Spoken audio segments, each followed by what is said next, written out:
And here we are again, back on the Spacebook's YouTube channel for another cult conversation. Well, is this a cult? I don't know. I don't know if it can qualify as a cult when we're talking about a show that was this successful, this popular back in the day, back in the 90s. We're going to be staying in the colourful, was it a decade of pastels, I think, wasn't it, the 90s? At least up until 95. Then I'm not really sure what happened. Certainly in the UK, it exploded with Union Jack dresses and things like that, didn't it? It was very much a game of two halves. I think that this particular show belongs to the early 90s, even though it did carry on for a little while after that. What's he talking about?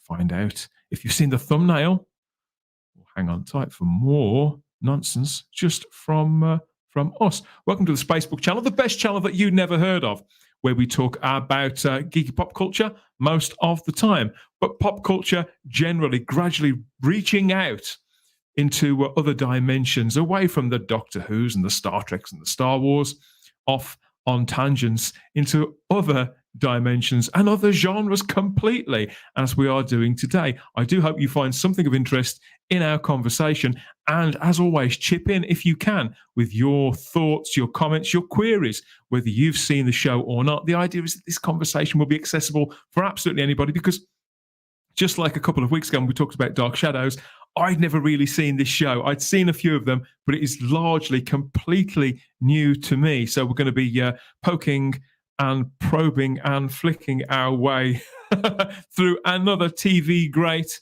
But any of the shows that we talk about, that's the beauty of living in the 21st century and being a pop culture fan, somebody who just loves TV, particularly old TV, is that if you have any of the streaming platforms, odds are that whatever we talk about, whatever takes your fancy really, whatever anybody mentions to you, you're not going to be struggling to find it that much. It will always be out there on one platform or another. And making his way through all of this with me, once again, it's my good friend and co-host, Mr. Ian David Diaz, the Mega Geek. Hello. Yo. Welcome back, my friend. Yeah, I'm back. For a change, I'm more Christmassy than you are. I know. But all my Christmas stuff is in my living room. I don't really decorate my bedroom, actually. But maybe I should start. Yeah, exactly. Maybe I should put some tinsel on the old TARDIS over there. Yeah, maybe. That's it. A sprig of holly, maybe, on the roof. Yeah. Now, as always, Ian, we are broadcasting this live across YouTube, the world's largest streaming platform, and over onto Facebook, onto the Spacebook's Facebook page there. So big hello to everybody who's listening and watching out there. We'd like you to chip into along the way.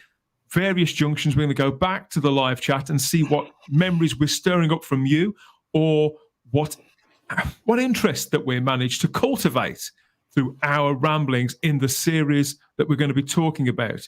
And any nuggets of trivia that you've got, well, it saves me doing all the research, doesn't it? You can hit us with those two in the live chat on YouTube, and here to keep us in line, as always, it's a good friend from the Department of Wendology. They've only gone and sent Wendy herself. It's the boss. Hiya, Dan. Hiya, you okay? Hello. How's the cold? Oh, it seems to be, it can't make up its mind. It started to go away, and then it must have missed me, so it's come back. So I'm still on the hot drinks and the lemsips, but I'm getting there. She's getting there, everybody. Let's see if you're getting there out there on YouTube and see if we can find out who's joined us early doors. Let's have a look over on the other channel.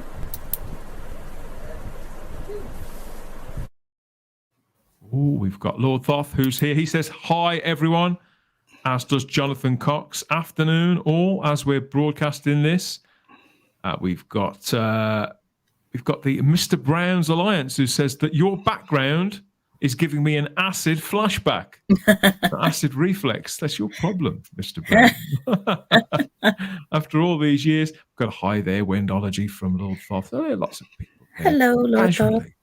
Taking a hot drink and an easy chair to listen to us ramble on. Ramble on this time about a completely new kind of show for this strand. We're going to be talking about, what is it? Let's have a look. We're going to be talking about Seinfeld.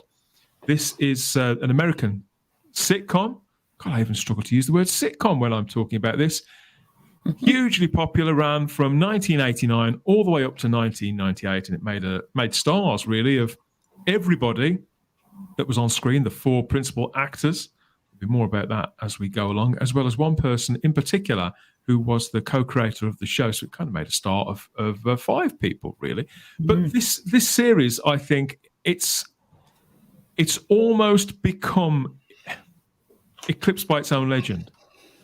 Whenever I speak to people, Ian, who are into TV, and particularly who talk about, who watch a lot of comedy, be it stand-up or sitcom, a lot of them name Seinfeld as, if not one of the actual greatest sitcom of all time. That's a big claim to make, isn't it?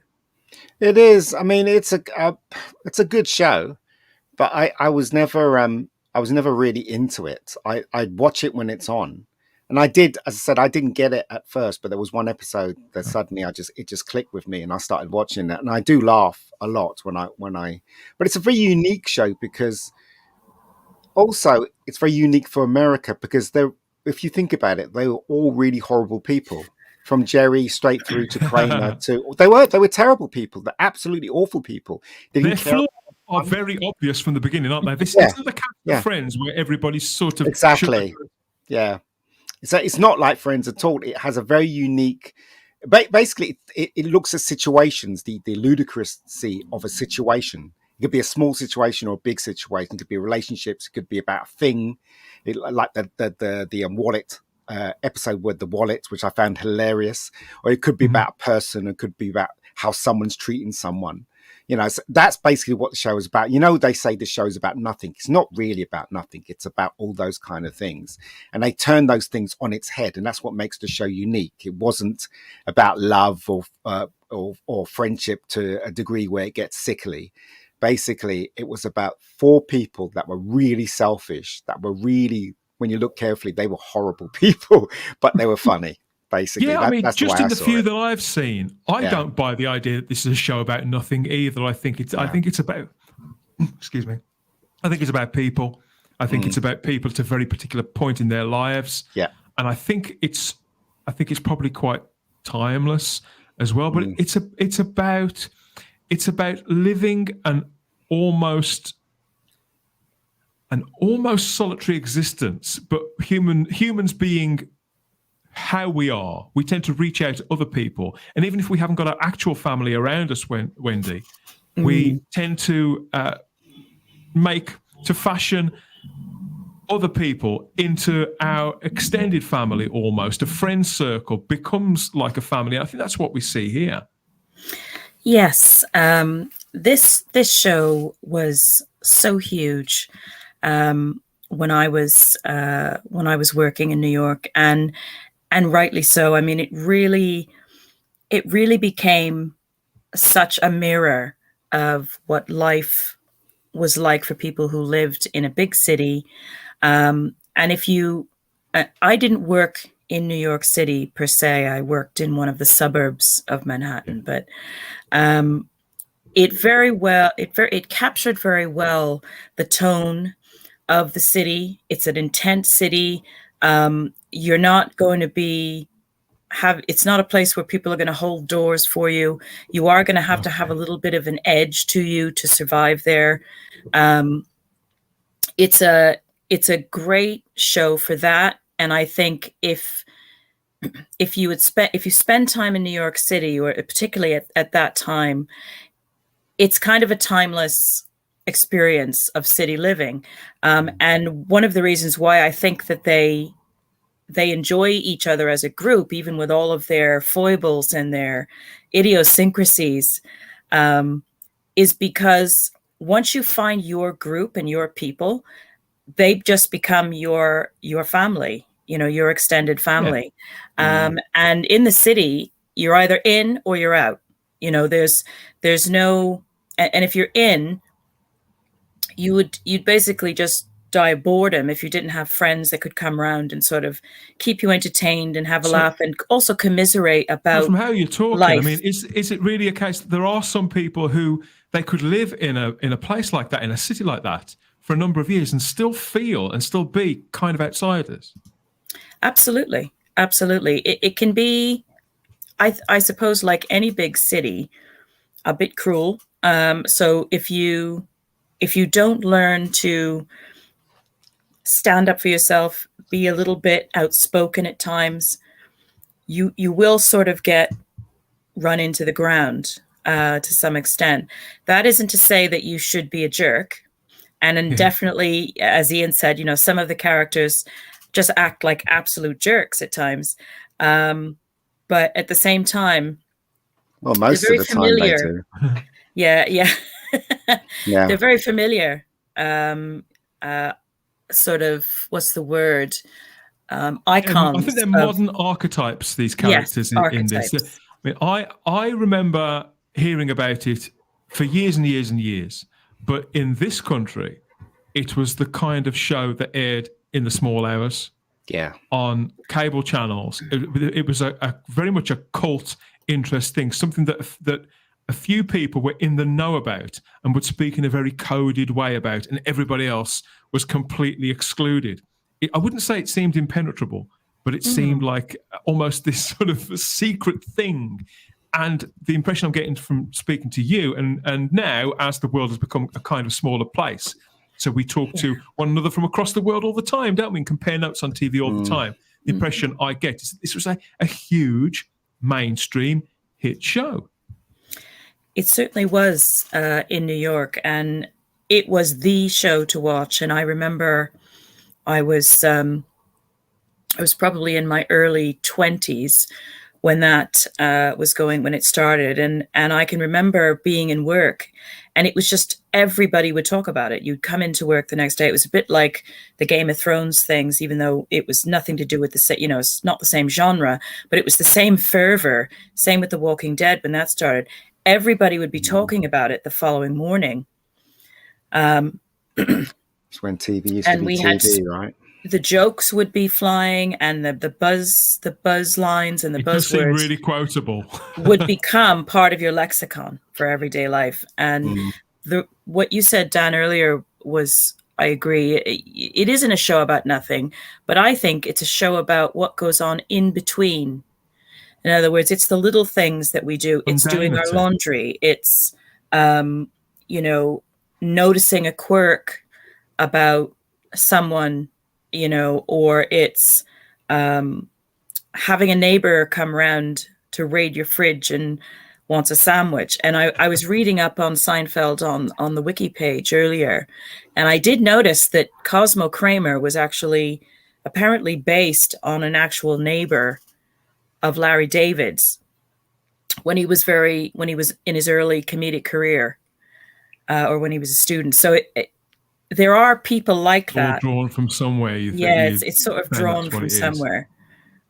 Well, yeah, we're talking about Seinfeld. It's an American sitcom, a TV situation comedy created by Larry David and Jerry Seinfeld, aired on NBC from July 1989 through to May of 1998. 9 seasons and 180 episodes. It stars Seinfeld himself as this fictionalized version of his own persona, and focuses on his interpersonal relationships, really, with 3 people that have been in his life, have come into his life through completely different areas, haven't they? So there's his old school friend, George, his ex kind of girlfriend, Elaine, and this bloke who lives just across the hallway called Kramer.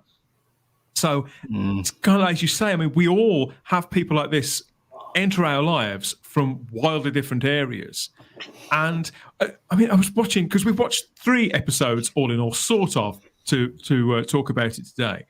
And in the very first one, I noticed there was a moment where George and Kramer, they're in a scene with Jerry in his flat, and all 3 of them are talking. But then when Jerry leaves the room to go somewhere else, George and Kramer are left there alone. And because they barely know one another, they don't really know what to say to one another without having Jerry there as the kind of the missing element almost. But God, how true. Just things like that are really, really true to life. I think when I've introduced people from completely wildly different areas of my life to one another, because they only know one another through in that case, me, when you leave the room, there's that sort of, oh my God, what do I say? Who is this person? I don't really. So people struggle to find the common ground. So from the very beginning, I think I got what this show was about and what was likely going to be fueling it.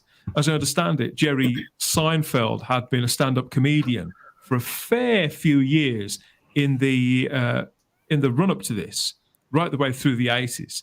And I don't know if you remember, Ian, but back in the UK during this time, there'd been a huge wealth of situation comedies in the 70s and the 80s, and a little into the sort of early to mid 90s. And some of them were driven by personalities, weren't they, or actors, either comedians who were working their way over into acting, or just comedy actors that they knew that people liked. But we didn't really have a show that was led properly by a stand-up comedian, kind of playing himself. And this whole idea, we did. I think the success of Seinfeld did bleed into UK television. So I can see the seeds of some things that come later for us in this now. Well, in America at that time, before Jerry was assigned to this TV show, he was doing the circuit like Eddie Murphy and the rest of them. In fact, having coffee, there's a show that Seinfeld has on having coffee with stars, or something like driving that's cars. What he's doing now, isn't it? He's doing that now. It's very thing. It's very, very successful. Basically, the show's premise is that he goes to meets his chums, but he picks out a special car for them. And they drive around and they drive to a coffee store and they talk about their career or whatever. But they feature the car. I guess that's, I guess the people that's featuring the car pay for whatever the show is. But the reason why I bring that up is because there was one episode where he went to meet Eddie Murphy and they spoke about how before they became famous, they were doing the circuit. They were doing the comedy clubs in New York. And from Saturday Night Live, they used to look for their talent in the comedy clubs. And same thing with Larry Davis. He was looking for talent, and because he was a comedian too, wasn't he? Larry David was a comedian as well. They worked together on this show. They worked together to create it deliberately, to sort of build it from the ground up from NBC. They've been friends for a while. Yeah. And it was largely, I don't know if they did bring in other writers later on, a sort of writer's room, but I understand they remained very, very hands-on for the entire time, the entire 9 seasons. Yeah. As I said, it was a different time in those days. And if you look at the very first episode, which we watched, it's very different from the Seinfeld that we know now, especially Kramer's hair is completely different when he enters the room. You're like, what happened to the thing here, whatever. But also George had more hair as well. I just like to point that out as well. But, it's, as I said, it's a very unique show because it was really weird because it seemed like they were trying to copy the traits of the British humor in our time at that moment in time, because British humor is based on deadbeats, really. If you look at every show, every character is a deadbeat and there's no redeeming feature to them. I'd say a lovable loser, but somebody who is kind of hapless. I think it's different. Being hapless and to being a loser are kind of different things. I think you're right. I think it has got a very British sensibility. Because America doesn't normally do that. When they have an idiot, there's always some kind of redeeming feature about that character in American sitcoms. But with Seinfeld, from day one, these characters were horrible, because they would take the mickey out of each other. They would revel in the idea that George is in trouble, or any of them. It could be Kramer that's in trouble. They would revel in it. In one of the episodes, Jerry, you can see how well he knows Elaine. Elaine gets into a situation which is incredibly exciting for her, and he knows that he can sort of turn it around for her really quickly by just sort of connecting the wires in her own personality to almost make it completely all blow up in her face. And as you're watching it, it's almost, I wouldn't say it's cringe-inducing, but you think, no, don't say that. Oh, no, because even though you're right, they're not likable people, Wendy, you still, because they're not evil people, they don't cause anybody any harm. They are just trying to live their lives. You still wish them success, I think. Absolutely. The thing is, and I've noticed a couple of comments Kelly has put in the chat, thanks. And it exactly spot on. The fact that this show was about people living in New York City, and a lot of the jokes were very New York City type jokes that if you didn't know a lot about New York or didn't live in New York City, you might not get the rhythm all of it. The jokes. But also, these people are, they're survivors, and they're doing what they think they need to do to survive in their environment. So the beauty of it is that, we've all sort of met different people that sort of somewhat mirror their qualities. And again, the New York vibe of this show is such that, you can't be the quiet one. I mean, Kelly will back me up on this, I'm sure. You cannot walk into a deli in the middle of New York City and just sort of quietly wait your turn. It's like a mosh pit. You got to go in there and literally just be the loudest, shoutiest person in the room to get service if there's a lot of people in there. And that's just a New York thing. And it's not considered rude per se. It's just you have to really amplify your personality traits to survive in certain situations in that case. And was that the case now? Is that the case now, or was it more the case then? Have times changed? I haven't been back to New York for so many years, but I can only assume that because it's a big city and it's New York, it's probably very much the same or certainly similar to what it was before. And it's just, I think in any large city where there's this intensity, everywhere you look, people are rushing somewhere. People are in a hurry. They go into the deli for a sandwich. I haven't got time to wait around for Fred to make up his mind what he wants. Yo, can I get this? And you just... That was sometimes something, an impression that we had in Great Britain, that Americans, and I think because most American TV and American movies that we saw, they were either set in California or New York. Or New York. And nowhere else. And maybe Dallas at a push. But it was always sort of sold to us that you guys were always in a rush to get from one place to the other. And loudness was also a stereotype as well. I don't think any of the characters in this do seem particularly loud. But maybe I think one of the reasons why I didn't...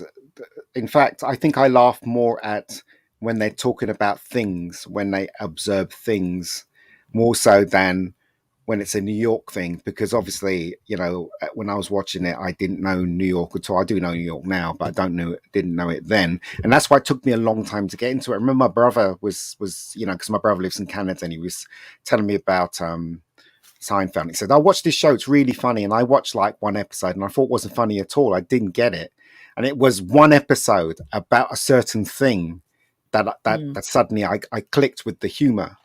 And now I can watch the ones that are very, very, as Wendy says, very New Yorkish, the characters and stuff. That now I kind of get it because I know the characters. That's why I laugh at those episodes. That's the beauty of a great sitcom, isn't it? That you can sort of live with those characters and get to know them. I remember that when I heard about this show, I knew people who watched it, but as I said, they talked about it in sort of whispers, really. It certainly wasn't mainstream. Very, very few people. When I got cable TV, it was one of the first shows that I went and sought out to see what the fuss was all about, because I'd got no way of watching it up till then. And I was immediately put off by it. I saw the scenes that bookend every episode, certainly that I've seen, where you actually see Jerry Seinfeld in a club delivering stand-up. It seemed so different from anything. I mean, I was very young in my defense. It just culturally seemed so wildly different from any other comedy that I'd watched, to go from this into scenes, as you say, which hadn't necessarily got a plot as such.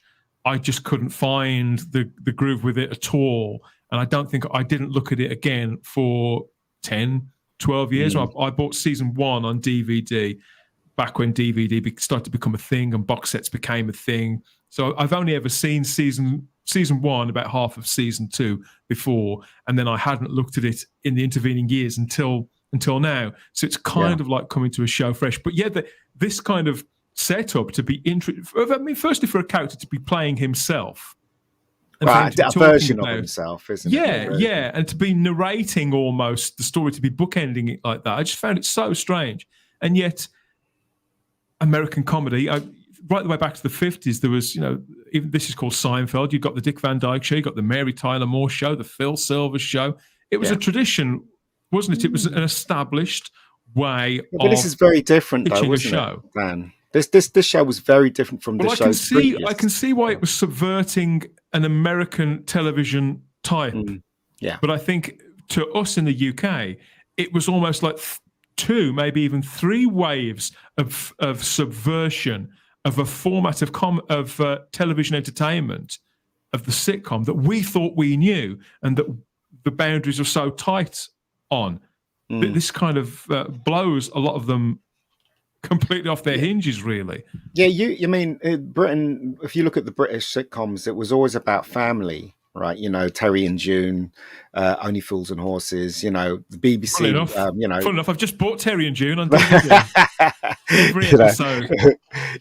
What's that other one? What are you going to mention Terry and June? All right. What's the one that's with the one with the rich family and the poor family? With Richard Bryars, I can't remember that one. Yeah, Good Life. Good Life BBC was good at doing those kind of sitcoms. You know what I mean? And some of them were very mundane as well. I mean, that's what got me thinking of Terry and June, because I think, as you've described so beautifully there, Wendy, you've recreated it for us. I think there in word form what mundane life would have been like in a big city in America at that time for people of this age, whereas in suburban Britain, everyday mundane life was about the sort of things you get in Terry and June, like having the boss round to dinner, mowing the lawn, jumble sales, and all that kind of thing. Not that I can say. The BBC was good at showing people living in suburban areas, typically British, middle class. It was only Fools and Horses that showed you a concrete jungle, the council flats and stuff like that. But Seinfeld, if you look at it, Seinfeld is a very unique show because it doesn't comply to the tones of the sitcoms in America before Seinfeld. Seinfeld's very unique. It was very cutting edge. Yeah, very, very incredibly unique. Very, very Jewish. As if I don't mean that as an insult. Nope. The humor is very Jewish, but the situation I think they were a very first sitcom that would take a situation and turn it on its head, and really make a mundane situation really funny. Like there's loads of episodes, as I mentioned, the episode with the wallet that made me cry with laughter because in real life, it's true, isn't it? You stick all that stuff in your wallet and you try to stick it in your pocket. It's just too fat. And, I just thought that was hilarious. The whole point of having a wallet with everything shoved in there. And I cried when George put the last thing in there and it just popped and everything just blew out. I was killing myself laughing. I thought that was really funny. So, yeah, it is you got to take your hat off to Larry David. Is it Larry Davis, isn't it? And Jerry, because they came up with a form that had never been done before. And I guess, because I don't know American sitcom that well, I guess a lot of sitcoms copied it from this point on, or they copied the humor from this point on. I think because some comedies were clearly a response to it. I think that. I mean, correct me if I'm wrong, when you see what you think of any of this, but I think Friends could have been a response to this, just to make a version of Seinfeld that was a lot sexier. I think Frasier might have even been a response to this to some degree or another. I would say that Friends did take some of the gags, like for instance, the one that got me into it was the Merv Griffin show episode, right? That the whole idea that Kramer would take the set, build it in his house. And then obviously the comedy is that they come in and he treats it like a chat show. That's very unique and it's very funny. And but Friends copied it, but not in the way that Seinfeld did it, because Seinfeld did it bigger. So they would take something in Friends and mention something and then flip it on its head, just like Seinfeld. It'll be in Friends. You can see it all over the episodes where they mention certain things like looking out a window or at work and somebody stealing their coffee or something like that. The ugly naked guy who lives over I was just thinking that, Dan. That's it. That would be something you'd see on Seinfeld. Yeah. So they were literally ripping off segments of Seinfeld together with some new stuff and making it, as you say, very sexy with the good-looking people and stuff like that, and the gorgeous apartments and stuff like that. So they would nick in bits from Seinfeld, but not copying Seinfeld. Do you understand? But Seinfeld was the one that started that thing where you take something like this and you flip it on its head, and something mundane, and you make a joke out of it in an obscure but it fashion. Becomes instantly relatable then, because everybody, no matter what walk of life you're from, you know, whether you live in the city or or suburbia or the countryside, you can all relate to so many of the little nuances of day-to-day life. That's what makes it so funny, and they did it so ingeniously that it has the reputation and historical significance that it does, I think, for very good reason.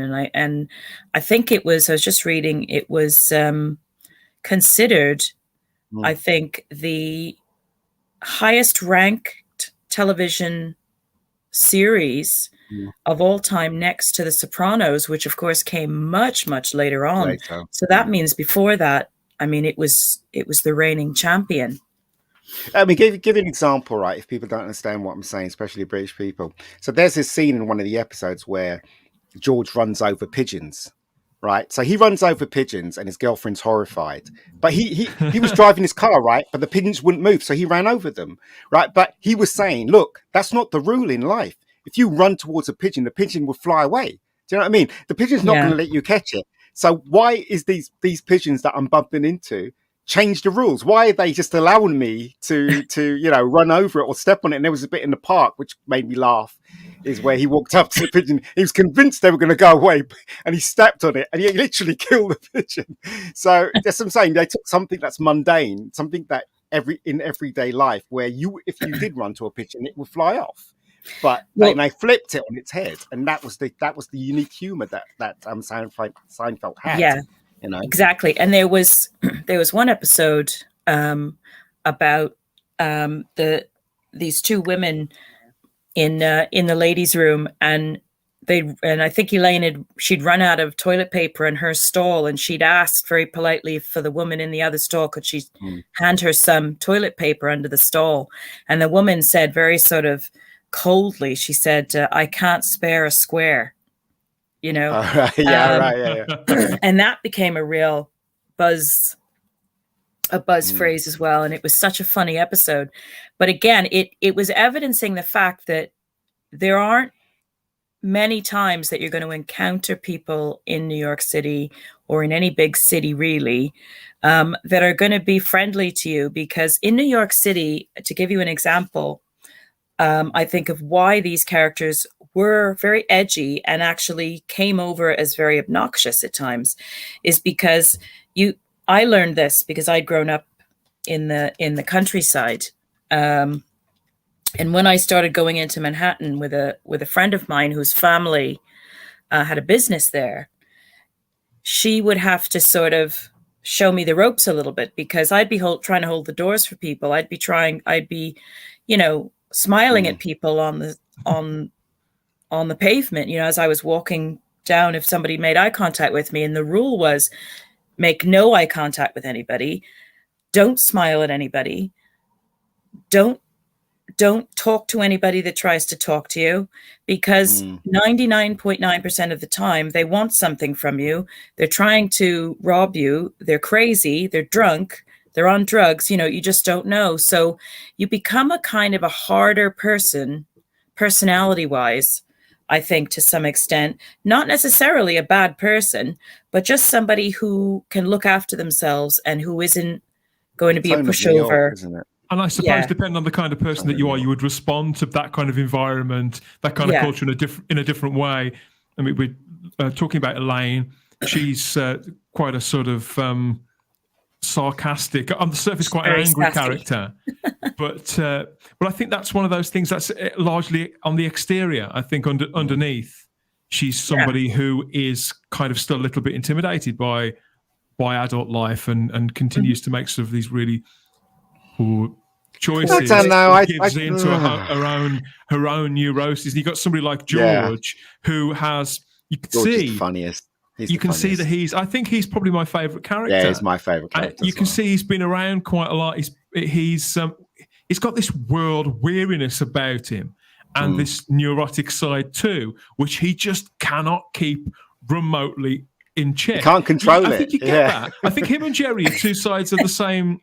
Same personality almost. Out of the four of them, Jerry's the one that's the weakest. Everybody, character. Yeah, he's the weakest character. I think he probably is. I think he's the one who looks like a straight man. I don't think he's. I think it's just it's an understated and maybe even an underwritten character that he sort of fills in the gaps in. I think he comes across as somebody who's very sort of finicky about his property, about the pattern of his life, for example. So Dan, I remember him. He was being interviewed, and he said when he first did it, he was really nervous, and so he was asking for advice of people because all the other three were established actors. And he was, and the director said to him, just play yourself, just be yourself. And so by him being himself, because if you look at the other characters, they're all bigger than themselves. I mean, the guy that plays George is not like that at all. So he created that character to be George. Same thing with Elaine, and the same thing with Kramer. Kramer's the biggest, weirdest character of them all. But Jerry's is himself as in real life. So his character by default is the weakest out of the four of them, because the four of them are acting their socks off, being characters that they're not in real life. But Jerry is the same person. Yeah, so that was the thing. I mean, I have wondered watching these, because we've watched 3 episodes, haven't we? We watched the very first one, the pilot episode. Then we watched one from series 6, so roughly midway, and then one from towards the latter part of the show. So they're episodes from right across the run, and yet the characters, they kind of don't change. Those archetypes remain. They don't learn anything either. I was wondering about that, particularly with the one with the middle one, the one from the middle of the season. And I do now, being aware of who Larry David is from having seen a little of a show that he's worked on afterwards, Curb Your Enthusiasm. So I wondered, was George, if Jerry is Jerry, is George actually Larry? And it probably is, because if you look at the show that he does now, Curb Your Enthusiasm, he's very much a George, but just more toned down George, in my opinion. And then you got the guy who lives across the hall, who, as you say, when he first appears in the pilot episode, is in his dressing gown. He's hilarious. He walks in with two pieces of bread, and you say, "Have you got any meat for this?" It's absolutely brilliant. But on the surface, it seems like just the wacky next door neighbour, which we get in every comedy, don't we, Wendy? And yet there's a lot more to this character than that too, isn't there, to Kramer?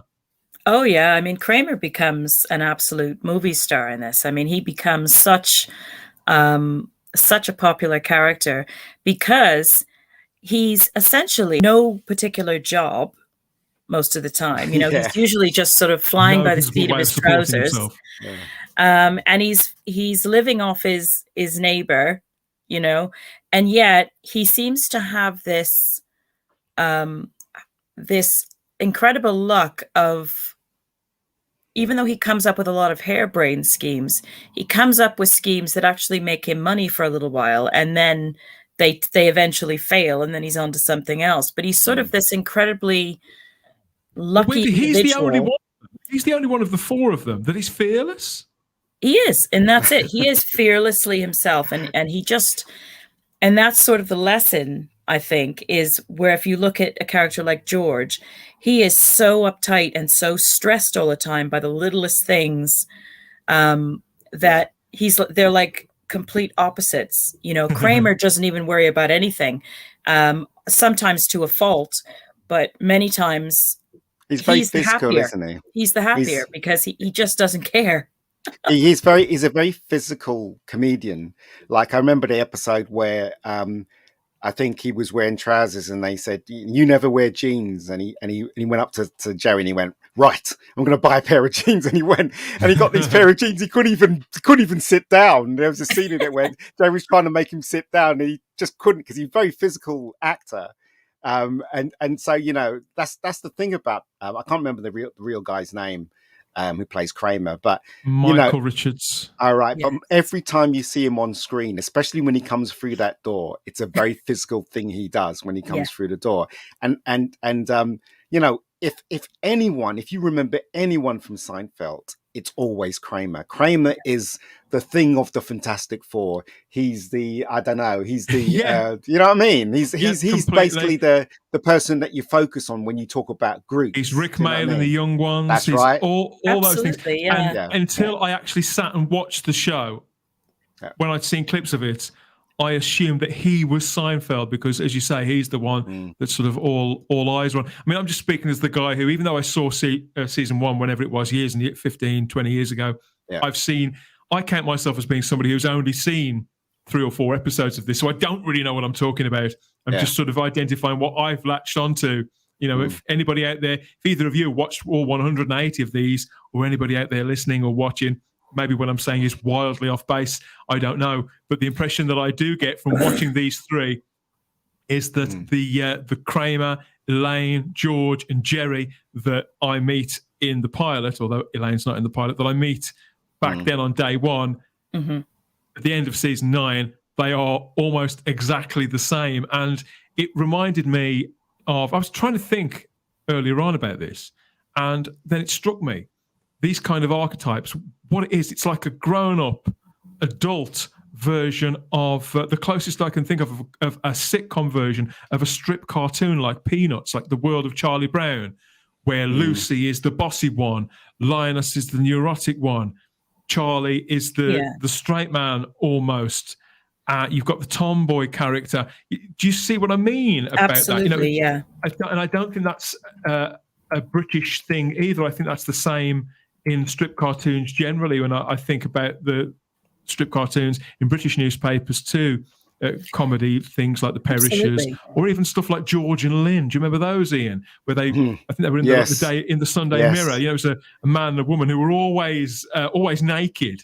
Yes, talking about the mundanity of their lives, but they never had to stitch on. Yeah, they're always in the middle, in between round 1 and round 2, and that's where the comic strip sort of interceded. And I think it's it's in between the everyday. And it's the same with this. Yeah, but as I said, sorry, Wendy. There's fantastic episodes. There was one episode where Seinfeld was dating this woman, and when he met her, she was wearing this dress, and then when he met her again, she was wearing the dress. And he was really puzzled him. He was like, doesn't she have any dress? Is she like Superman where she opens the thing and it's just the same dress? And then I can't remember, some wine spilt in her dress, and she said, "Oh, let me go back home to, put another dress on." And he went into the house, and he was so excited to see her in another dress. And he saw a picture of her on the frame. She was wearing the same dress. And in the end, she just came out and she said, "I don't want to go out anymore. I'm tired." And he kept saying, "Well, can't we just go out and you wear something else?" Do you know what I mean? He kept sort of like saying that.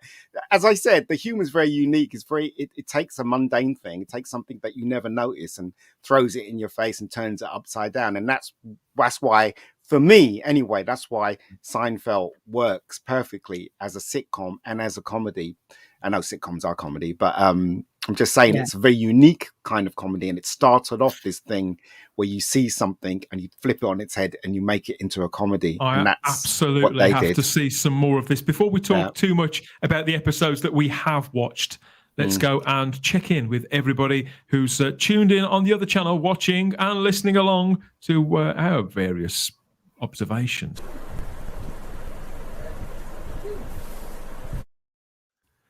Yeah, we have lots of people who've joined us now. I'm pleased to say we are. Yes, Kelly says we are a loud people.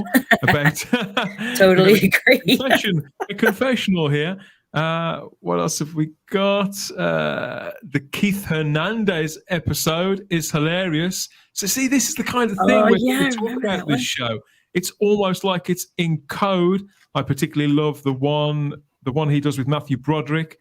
They go to the stadium, a mutual favorite team, the Mets. Although that didn't make any sense because Matthew Broderick is not a comedian. He usually comedians that's the title, but Matthew is not a comedian, which is really weird. So anyway, Kelly says that I like the show, but mostly, the first couple of seasons when it was very, very niche. It had a lot of in jokes that people, just like you said, Wendy, people who lived outside of New York City, they wouldn't get. Peter Harrington says, hello, afternoon to all. Thank you for joining us too there, Peter. He says that he adds later on that this is all new to me, Seinfeld, but I'm always up to learn, and this is a fun channel. I do remember my nephew having a DVD, and a cover was a frilly shirt and a medallion. Maybe that was another show. I think that probably was. I think that was another show, Peter. But never mind. When you find out what show that is, let us know. We might look at that too. Yes, Kelly says that she hasn't been back in 10 years either, but that part will never change, that sort of culture that we were talking about there, Wendy. Yeah. Peter Harrington says, when was this? Was it the late 90s? I think so, wasn't it? Yes, it was 89, I think it started, and it ran until, I think it ran 9 years, 9 seasons.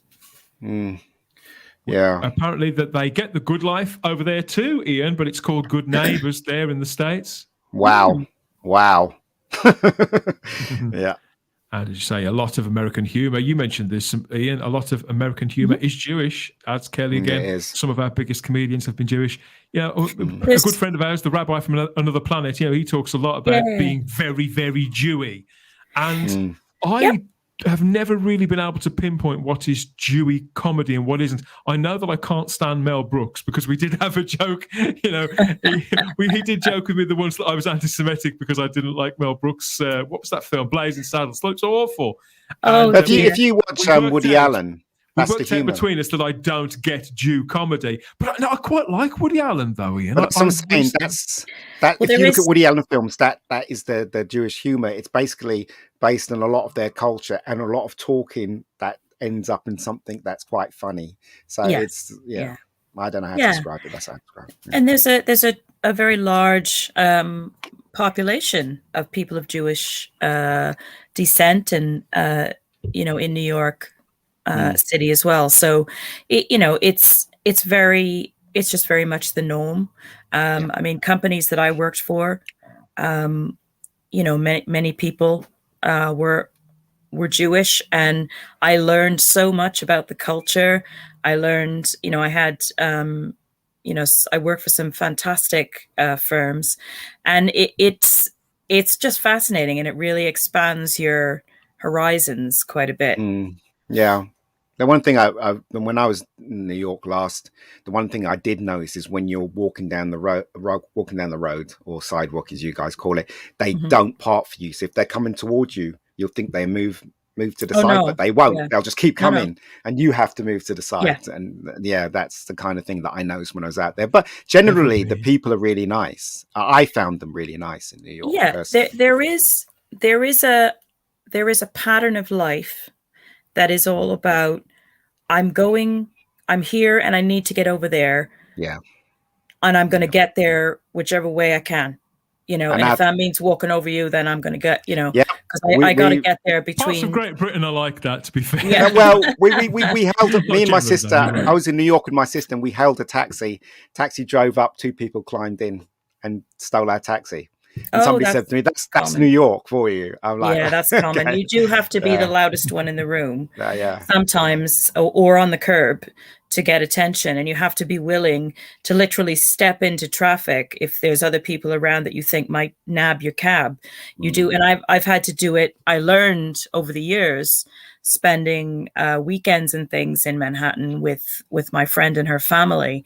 I learned the ropes, I learned how to behave when I was in New York, even though that wasn't my go-to, that wasn't where I grew up. I grew up in the countryside. So I had a little bit of a foot in both, I do like New York though. And I love New York. I mean, I love the vibe. I love the culture, the museums. But after 2 days of a weekend,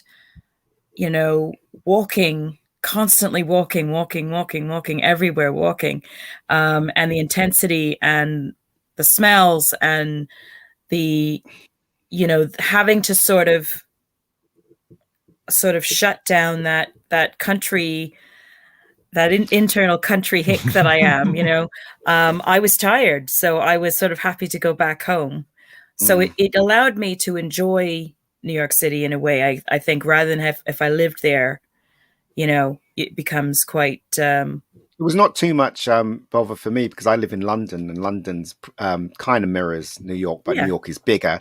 And I'm used to the crowds. I'm used to the bit of aggressiveness in London and stuff like that. So it wasn't too much of a chore for me when I was in New York. No. But again, right, obviously I was just a visitor, and I found the people were really nice to me. It wasn't... And it's a melting pot there, isn't it? Absolutely. I spoke to British people there. I spoke to Irish people there. I spoke to someone from Brooklyn. I spoke to a Spanish guy. I spoke to an Asian guy at one point. You know what I mean? Will meet everybody from everywhere. Yeah. Cosmopolitan. Got one last comment here. This is the most Seinfeld comment I think I've seen so far in the chat. Again from Kelly. It says, Elaine and I have something in common. We both hated the English patient. No, I hated the English patient as well. I never liked that. I can laugh at that because that is, again, that's the kind of thing, because I haven't seen it. I don't know what you're talking about, but I'm looking forward to seeing more. I'm looking forward to seeing more of this show. Definitely. Let's go back to the main conversation now and check out the episodes.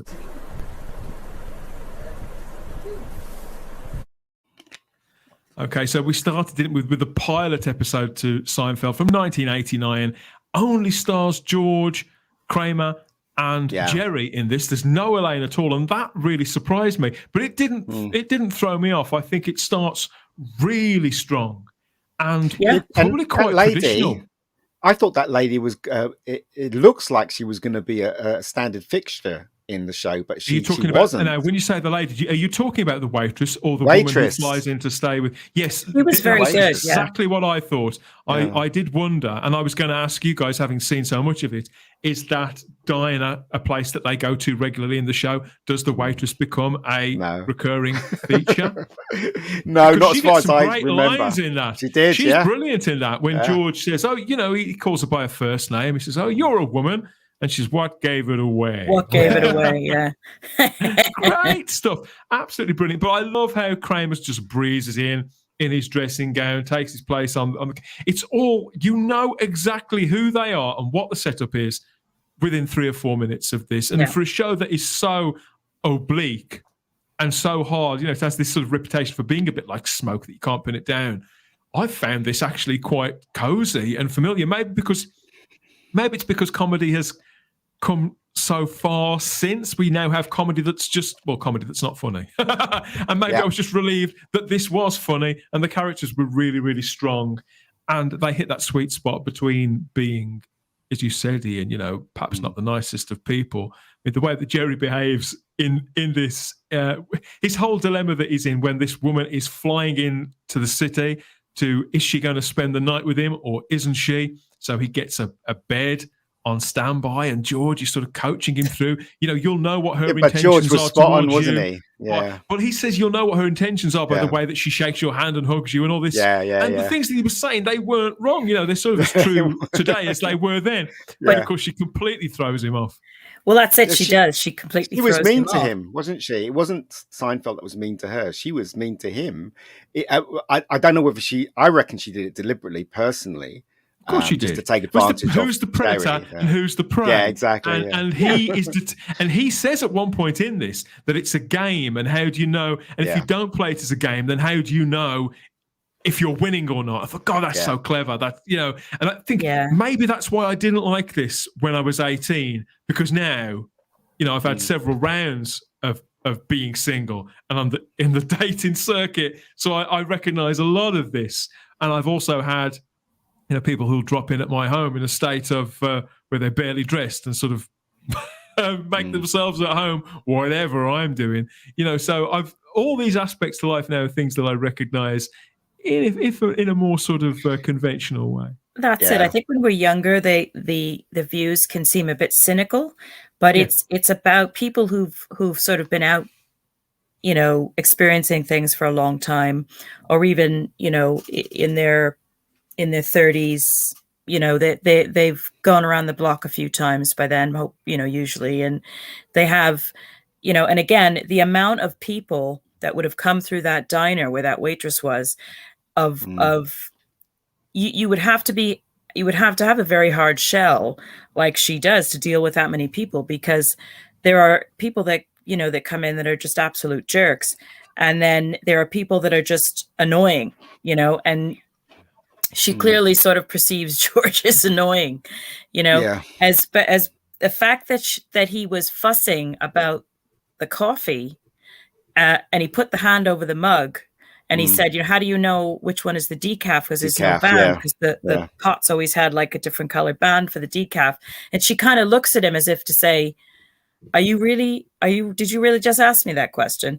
And I knew she was going to spike him with caffeine. I knew she was going to do it, because it was like, because of the fact that he asked her that and insulted her intelligence, of course she's going to give him full tilt coffee. But the set is completely, obviously this is when they just started, because I remember reading that this, I think this episode, I don't know when the actual show started, but there was a conference and they were saying we need a woman in this show, and that's why they pulled in the girl who played Lorraine. God, I'm losing it now. It's Julie Dreyfus. Yeah, that's why they pulled her in, and that's what I'm saying. I think that in this episode, maybe they wanted to make that person, and I can see why it is missing something. I think it's a really strong pilot, but there is something missing. I don't think it was sexual chemistry. I think I don't think it was necessarily the fact maybe a woman's that point of view. I think that's what they needed. Yeah, the waitress provides that to a degree, and then the other woman in it who comes don't you think to visit. That it's not necessarily gender though? Because you think about it. I mean, Kramer's really off the wall, but with Jerry and George, like I said earlier on, they feel like two sides to the same bloke almost. I think it needed somebody who was a bit more brash, a bit more a bit more part of the real world to come in. I don't necessarily think it needed to be a woman. And I do get the feeling that Elaine, in the episodes that I've seen, she's always on her way from one place to another. She's the one that's got the busier, more conventional life. I don't know. I think I disagree. I think the reason why she's there is to actually, all right, let's just put it this way. All of them are basically losers. They all are, because of their outlook of life is very, very selfish. Okay, so they didn't want it to be exclusive to men. That's why they brought her in. Oh yeah. As she didn't have any. She wasn't better than all of them. She was just like them, but from a female's point of view. Yeah. As a woman in this show, she's not. I think you get that in comedies now, where the female tends to have no flaws whatsoever. Yeah. Whereas you're right, in this, she's just as horrible and just as sort of broken as everybody else, even if she's got other things together. Yeah, totally get that in. Yeah, and I think that's what makes the characters so relatable, because they're not perfect. They're broken in different ways. They have foibles. They have vastly different personalities, but yet, they sort of form a bond, whether it's of convenience or true familial closeness. You can see them, as the show progresses. You can see that they remain close, even when they're arguing with each other, even when they fall out with each other. She's a horrible person, just like all the rest of them. I mean, there's that episode where that guy used to creep up towards her and she didn't know he was there, and then she basically wanted to know when he's coming. She lied to him, saying he had bad breath, and gave him some Tic Tacs. Right, so when he hear Tic Tacs in his pocket, she can hear him coming, right? Because the Tic Tacs would rattle, right? So, but that's a horrible thing to do, right? So she was just as horrible as the other three. It's a very self-serving thing to do. Exactly. I'm the guy I've only seen 4 episodes, so I don't know. I get that now. So I see exactly what you mean. So, as I said, it wasn't special privileges to her because she was a female. And I think I remember Larry Davis saying this, is that it needs a female perspective over it. But she's going to be just like the rest of them. She's going to be just as stupid and as selfish as the other three. It wouldn't have worked otherwise. Yeah, exactly. If she was holier than thou, the whole thing would be unbalanced. Do you know what I mean? So Larry Davis wanted it to be balanced with that kind of Jewish kind of humor and the selfishness and everything that was built into the sitcom that makes it work. And she was just an addition. She was the missing piece to the puzzle. as far as I was much so. And so when it came to the second episode that we looked at, this is the couch from season 6. Oh, that was hilarious. This story this is my favourite of the 3 that we watched. This is easily my favourite. I thought it was absolutely brilliant from start to finish, and there was so much in it that I couldn't believe that it was just 23 minutes. Yeah, that's a sign, of something management. Really well crafted, isn't it? Very fast, and again, Elaine's selfishness and bias destroyed a friendship that could have lasted forever with the removal man. In that story. Well, so how do you know she what I mean? reacted, she melted when she saw that guy. Yeah, exactly. You could see her ovaries sort of just exploding over. And as that sort of played out, she got closer and closer. But that worked in. How can I put this? There was a parallel storyline, wasn't there, where they're going for a meal at this restaurant that Kramer's trying to set up a business deal with the guy who runs this, and they're in this restaurant. That was hilarious. Yeah. And she starts this sort of argument about the abortion argument, doesn't she? With the guy who runs it. Which was in the news at that time, so it was quite newsworthy. This would have been 1995-ish. And so that carries through. And so, it's Jerry that sort of blows up that situation. And she's so happy. She pretty much just sort of burst down the door of his apartment when she's been on a date with this guy, and he immediately sort of turns it on its head because he knows what she will do. He's weighed up the probability as to what that guy, which side of that question he may well be on. That's what I'm saying. And that leads out of the sofa storyline that's going on too. So it's absolutely. But he's horrible, isn't he? Because he knows her. And so he put that in her mind. I mean, there's no other way to describe the characters. They're all horrible people. Why would you put that in one of your friends' mind so that it could destroy that friendship? Exactly. He deliberately did that. Do. Yeah, it's a horrible thing. When he said to her, "Have you asked him what he thinks about abortion?" Exactly. Yeah. And you're on Jerry when he says that, and then when you next go over to Elaine, because she's sat on his sofa doing her makeup, she's got this big smudge of lipstick on her cheek. She doesn't say. It's just. Oh, it's it obviously hasn't occurred to her because she's just so happy, and it just seems perfect. But and the George story is that he won't read the book. Better. He won't read the book. That storyline with George in most comedies, wherever in the world, that would have been enough to power an episode in itself. So he's joined a book club, hasn't he, Ian? But he doesn't want to read the book or can't be bothered reading the book. Can't be bothered, so basically what is it? Breakfast at Tiffany's?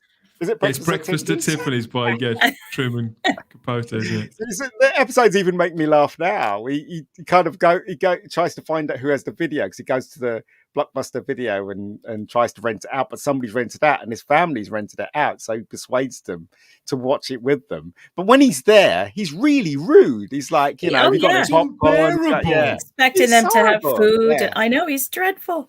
And that guy's from Star Trek, isn't he? That guy who was in Star Trek. I can't remember. I think he might have played an admiral or something. Yeah, he does look familiar. Star Trek 3 he's in. Yes. Oh, was it? But again, the way that they play it, the family, the daughter, the way that she treats him, because he invites himself to sort of watch the film with them, doesn't he?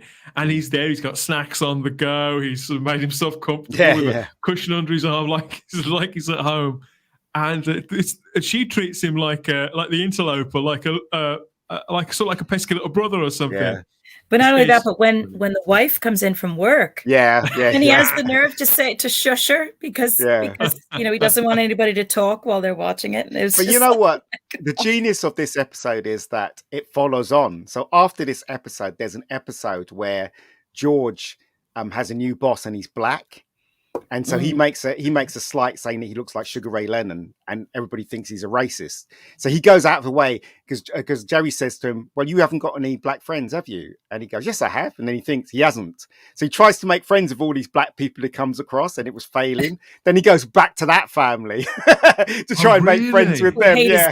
Some characters do recur. They do recur. Yeah, they do. Because I say they were brilliant. Well, everybody in all the recurring these characters, the guy playing the delivery man, he's brilliant too. Everybody is like bang on point. What about Newman, the neighbor Newman? He's absolutely hello, hilarious as well. Newman. Yeah, he always says, hello, Newman.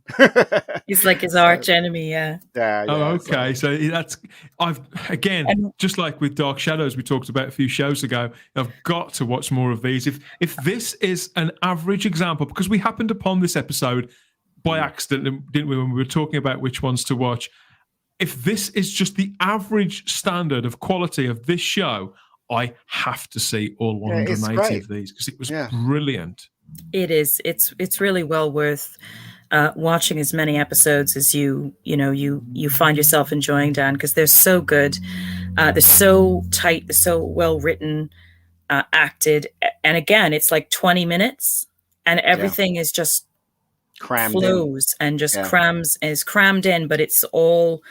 It's just all perfectly orchestrated. It doesn't feel like it doesn't feel like it's been shoehorned in, especially this episode. Yeah. Everything, as Wendy says, everything flows nicely, and it doesn't feel like it's a story has been overwritten and they've crushed it in there.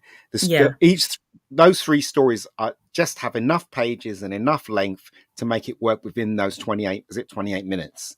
Very, very well 23. I mean, one thing I did notice, you talked about it earlier on, Ian, the big difference. Well, there'd been a notable difference and growth or expansion of the character of Kramer. Not only had his hair got bigger, but I think the performance had got more erratic, broader. Yeah, more erratic. It had got wilder. Yeah, and but other than that, these are the characters. Jerry and George were exactly the same as the two guys that I've seen in the pilot. And same thing with Elaine as well. She never grows either. She's the same selfish person. Even in the last episode, they were all the same people that started off season one. But that's one of the unique playing points of the show is that they didn't get out the way to stretch their characters or make them grow or anything. None of them got married. None of them did anything that would take them out of that bubble of Seinfeld, if you know what I mean. Yeah. So, interesting stuff. Yeah, and I would recommend it. If you haven't seen it, watch it. That's what I was going to say, so now I feel like I've reacquainted myself with the four of them. Again, we sort of looked at a third episode too, because this is one that you'd spoken about. We weren't sure what it was called, so we wanted to try and track it down. So the actual title is the Merv Griffin? Yeah, Griffin, I think. Griffin Show, yeah. Griffin Show. This is the Merv Griffin Show. And you told us about this because this was the episode that initially... So it's... Yeah. Well, so basically when my brother said to me, I watched Seinfeld, it's really funny. And I watched it and I didn't get the humor because the episodes I'd watch wasn't about things. It was about the New York people or the New York tone. So I couldn't get it because obviously I didn't know New York or whatever. But then I said to myself, let me give it another chance. And I saw this episode. This is from season 9. And this episode was about a thing. And it just made me laugh so much because it was so ludicrous and so unique that this is what got me into Seinfeld. And then I went back to watch season 1, 2, 3, and the rest of them. The setup is that they're walking down an alley. The road, aren't they? And they come across a skip with bits of an old TV set. This is a real TV show, though, Merv Griffin. So I gather, when I went looking for pictures, yeah.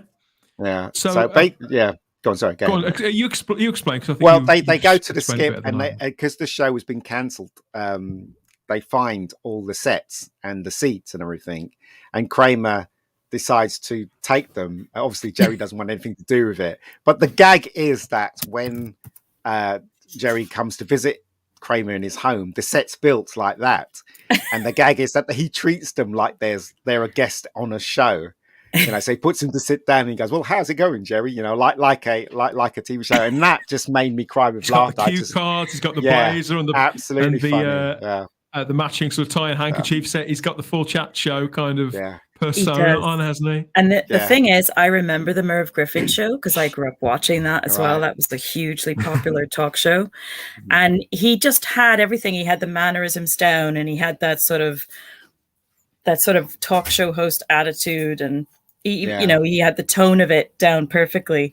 And as you said, that's just what made it so funny. It was just the fact that he was interviewing them like they were on a talk show, and he even talked that guy with the animals to come. Oh, that was so funny. The ending made me laugh so much. Do you know what? But there's a segment in this episode that will not fly today, as I was saying to Dan and Wendy.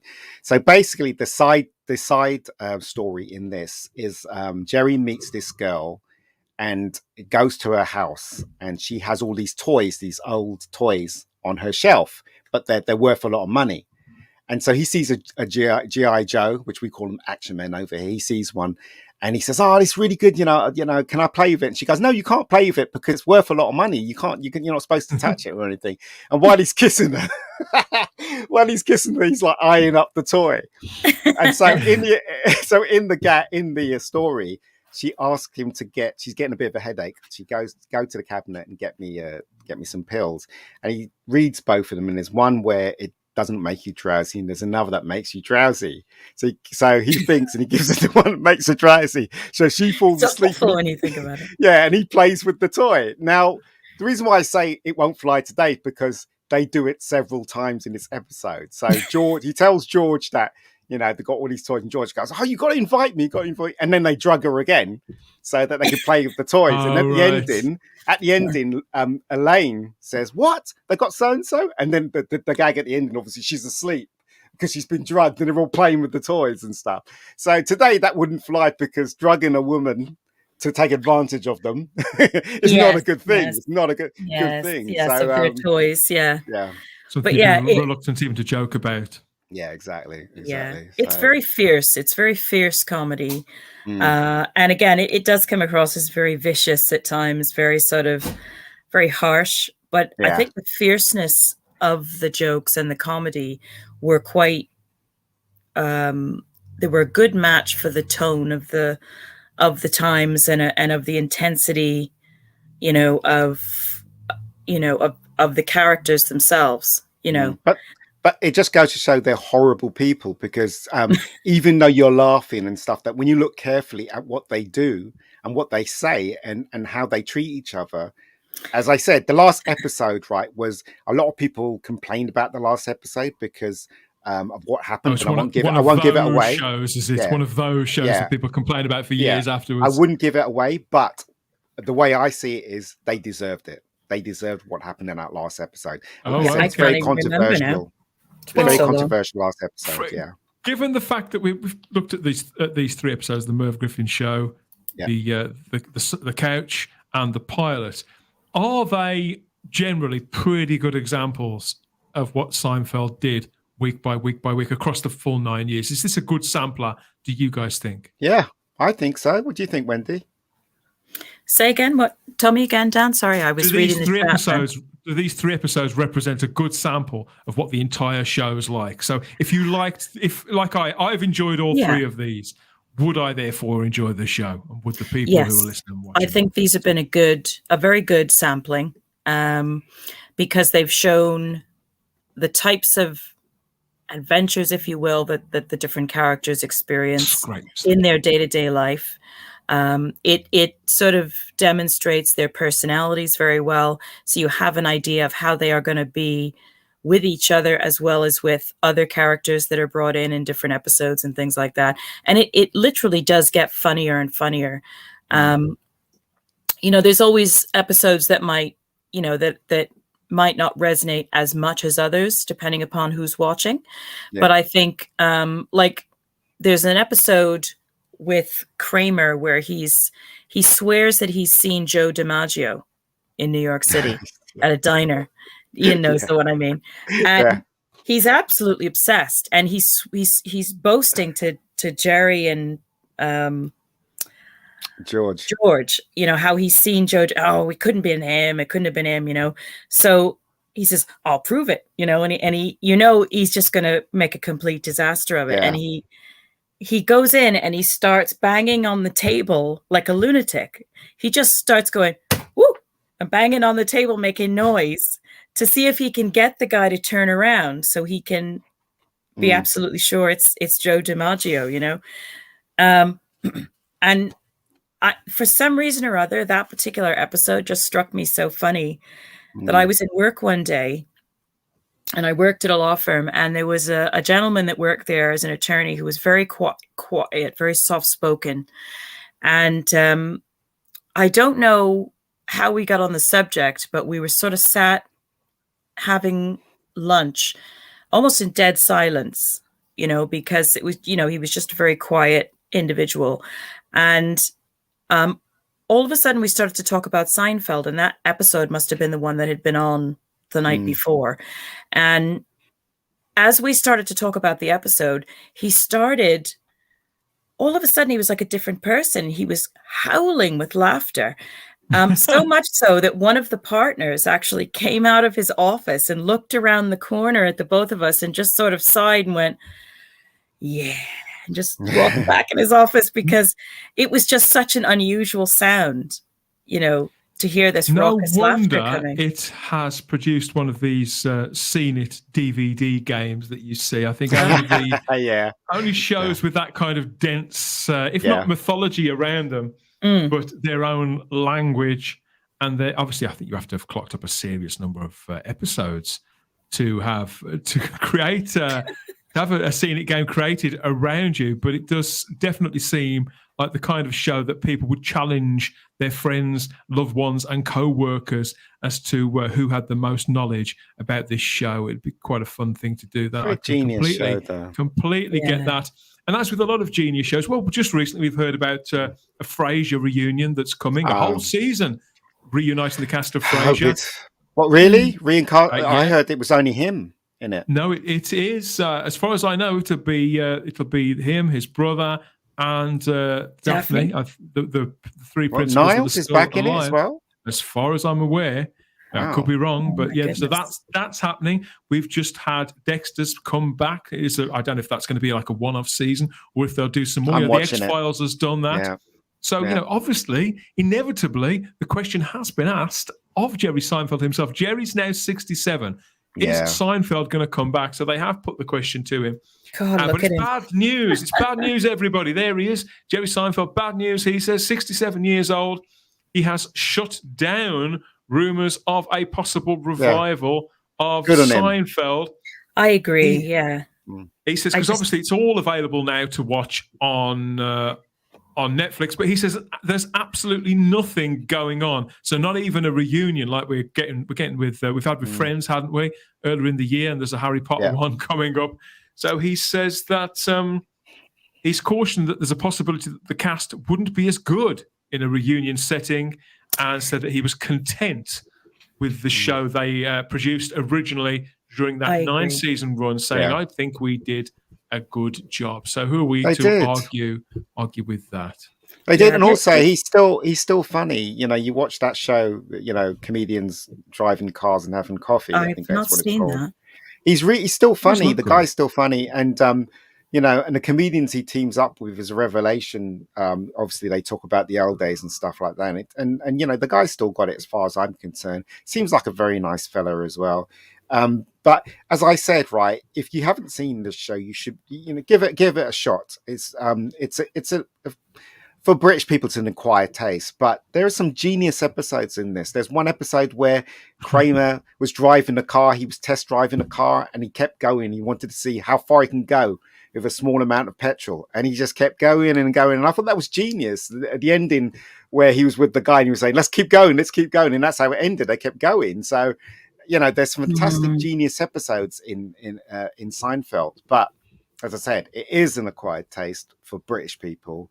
If you don't get it the first time round, give it a break, then go back to it. I guarantee you will get it. You get the humor. A bit like if you like Friends, there's the episode of Friends where Joey and Chandler get into an argument over the chair, favorite chair. Yeah. And then they start taking cushions. Then Joey eventually, I think, takes the cushion off the chair, or one of them does. So then Joey goes into Chandler's room and puts on every single article of clothing that he owns. I was laughing about that just the other day, laughing to myself. I know. I cried laughing watching that. That was the funniest thing. And that's that's just a different iteration of Seinfeld. It's a bunch of quirky people you know, interacting with each other, putting up with each other, and then also putting up with the crazy things that happen to them and that they see every day. Well, those 4 people on the screen, so Seinfeld. We're looking at Michael Richards, Jason Alexander, Julia Louis-Dreyfus, and Jerry Seinfeld himself. Now, all 4 of them are still, I think they're still relevant. Well, we're not all 4 of them. Michael Richards went back to stand-up comedy. He's in his mid-70s now. Yeah, he said something racist, and his career had stalled. I don't know what it's like now. Okay. Yes, so there was this big controversial thing that he said the N-word in one of the somebody was heckling him, and he said the N-word, and basically that killed his career. Jerry's still going with his TV show. What's her name? Julia. Called The New Adventures of Old Christine for a while, didn't she? And then she was in that show Veep. Yep. About the vice president. I've never seen it. Political stuff doesn't tend to interest me. No. But I hear it's quite funny and quite lively, so maybe I should give that a look. She's in the Marvel universe now, so I guess she's coining it in again. Is she? Which one? What is she in the Marvel universe? So basically, she plays a character that's in the Marvel universe, which I never read. And at the end of Black Widow, she appears. Oh, that's why I haven't seen Black Widow. And also also she appears in the Scarlet Witch episode as well. So she's established character, and this guy here, he was in a lot of films. He was in Shallow Hal. He was in what's that famous one? The guy who played George. That's Jason Alexander. He's been in lots of movies. He's also in Pretty Woman. Seen him in, but I suppose I must have seen him in something. Yep. Yeah, Pretty Woman. He plays an absolutely foul character in Pretty Woman. Yeah.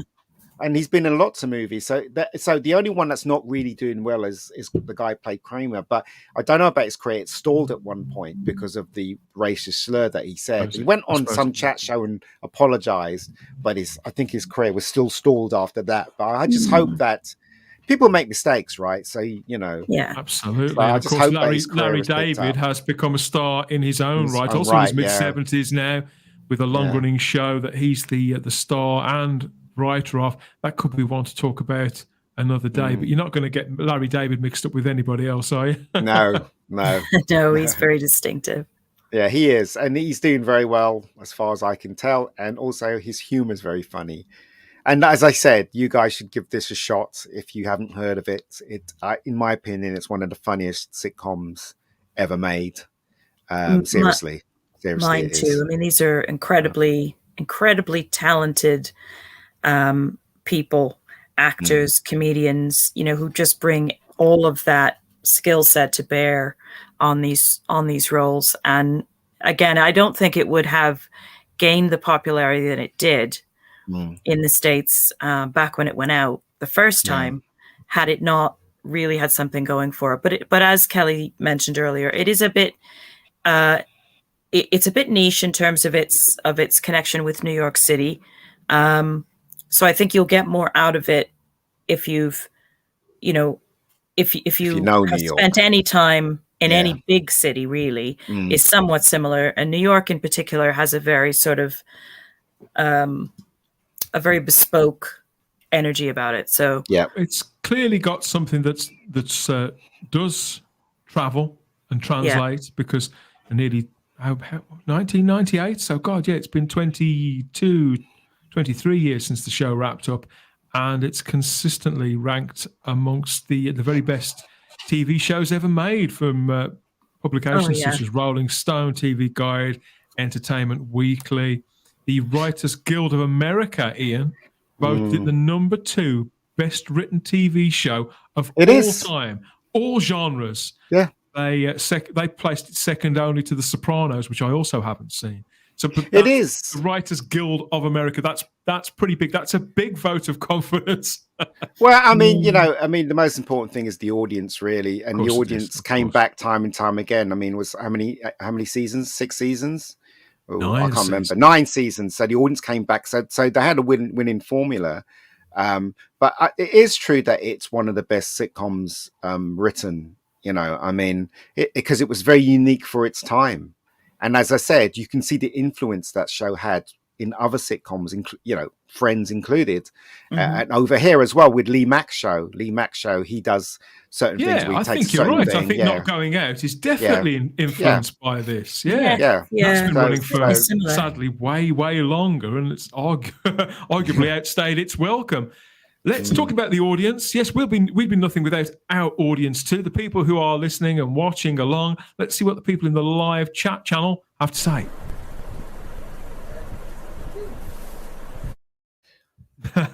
We've got a few people chatting amongst themselves here, comparing notes about what they can remember about Seinfeld and all the rest of it. And people talking about geography as well, trying to help one another to understand where different places are on the map, which state is under and above which on the globe there. Won't get into all of that. Kelly does commiserate with you about New York City there. Wendy says, I miss all the walking, sorry, she says. Oh, she kind of likes that. Who else is here? And that Canada's even bigger, with 1/10 of the people. Yes, it is. Comparing notes. Cam is watching along on YouTube. Says, I still watch Seinfeld in reruns. Always found it very funny. The first couple of seasons are the best before Larry David left. I didn't realize he did leave the show. He did at one point, yeah. I agree. Yeah. I completely agree. He did. We have people talking about which beaches are the best. Recommend. Apparently, Merv Griffin was a talk show host from the 1960s through to the 90s. Again, I didn't know that. All news to me. We had our own chat show hosts who, again, some of them don't. Russell Harty. Well, weren't they? Russell Harty, Terry Wogan. Terry Wogan. Parkins still is. Michael Parkins still. Well, he stopped, didn't he? He stopped. Michael Parkins stopped. But now it's Graham Norton, where Norton is the one that is the king over here. So good luck trying to stop him. Peter Harrington says, "Oh God, there are so many of those scenic games out there." Yeah, aren't there? And Kelly says, "I sat near David Hyde Pierce." This is a Frasier comment at a Shakespeare play, and I saw him play Sir Robin in the original B cast of Spamalot. Yeah, Broadway. Yeah, Spamalot. Yeah. Cam says, "I saw Seinfeld do stand up after the show ended." And before the driving cars thing that you were talking about there, Ian, he was very funny. The guy who played the doorman in an episode opened for him. Oh, I see. So there's other stand-ups. You do get that, don't you? When stand-ups make it onto TV, other people that they've worked with, they put them in their shows. So he's obviously had somebody play a doorman there. He was also very funny. Yeah, David was a legend, says Peter Harrington. Still is. And that's about it. That wraps us up. Let's head back to the main channel for our sign off.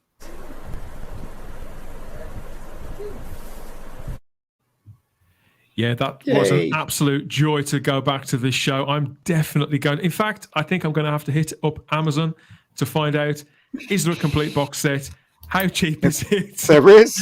I've got to see as many of these as I possibly can. They are addictive. Yeah. I don't know whose suggestion this was, Wendy. I think it might have been yours, isn't it? But yeah, thank you. It's just a brilliant, brilliant show. So glad I watched them. And those bite-sized chunks, they certainly go a long way too. There are some snippets of these up on YouTube, everybody, if you want to sample them. Seinfeld shorts, they're listed down as I think they're on their own channel or on NBC's channel, sort of cut up into 4 or 5 minute chunks. Yeah. Give you a fair idea of the rhythm of it, because you jokers like us, we're not going to do it justice, are we? No. But it is a really, really great show. It's worth your time. Thanks for your time listening to us and watching us on this edition of the show. We're going to be back soon with a Christmas-flavoured conversation, I think, about Christmas movies and cozy Christmas stuff, and see if we can bring in you guys to share really with your memories about what made Christmas in front of the telly for you when you were a kid, or in fact, when you've been an adult. It doesn't really matter. The golden age of TV, when TV was something that used to unite people, bring them together, and we'd all talk about it in the playground or at work or whatever the very next day. So, hit us with your Christmas choices, and hit us with your Seinfeld trivia and with your favourite episodes. Which one should I look out for as I'm making my way through the show? Let us know in the comments section. If you haven't already and you're watching on YouTube, please like the video and subscribe to the channel and hit the cloister bell so you get the notifications. It helps more than you think. And let us know what you'd like to hear us talk about in 2022. Wendy, where can people connect with you on social media and hear you some more? I am, beg your pardon, I am on Twitter as @Wendology1. I am also a regular guest on PJ Maybe's Let's Talk Geeky stream and his channel. We have currently two days a week we stream, a Wednesday evening and a Saturday evening. So that's a lot of fun. And Dan, you've also very graciously asked me on to quite a few of your streams as well. So I always appreciate that, and I'm honored to be here. So I'm just very grateful to everyone for inviting me on. I really enjoy it. Marvelous stuff. And Ian, plug that channel, my friend. Where can people see your web series and your films and everything? The Rebecca Gold channel. Just type in Rebecca Gold into the YouTube channel and you'll find it. It's a web series, 5 parts. Loads of feature films on there as well. Killing Zone. Please watch The Killing Zone if you haven't seen it. I guarantee you'll like it. I did a talk on Britflix, a podcast recently about The Killing Zone. If you want to listen to that, just go to my Twitter channel, which is Mega Geek @Ian David Diaz, and you'll find a link to it, and you'll find my page. It explains what I'm about, basically. So, yeah, come and visit. Watch some of my movies. See how good I am. That's all I can say. Ian's movies, they're great. Yeah, I know they are. I made them. There you go. Yeah, there'll be more from us very, very soon in the run-up to Christmas. But thanks to everybody out there for listening and for watching. We'll speak to you soon. Bye-bye. Lift off. The clock has started.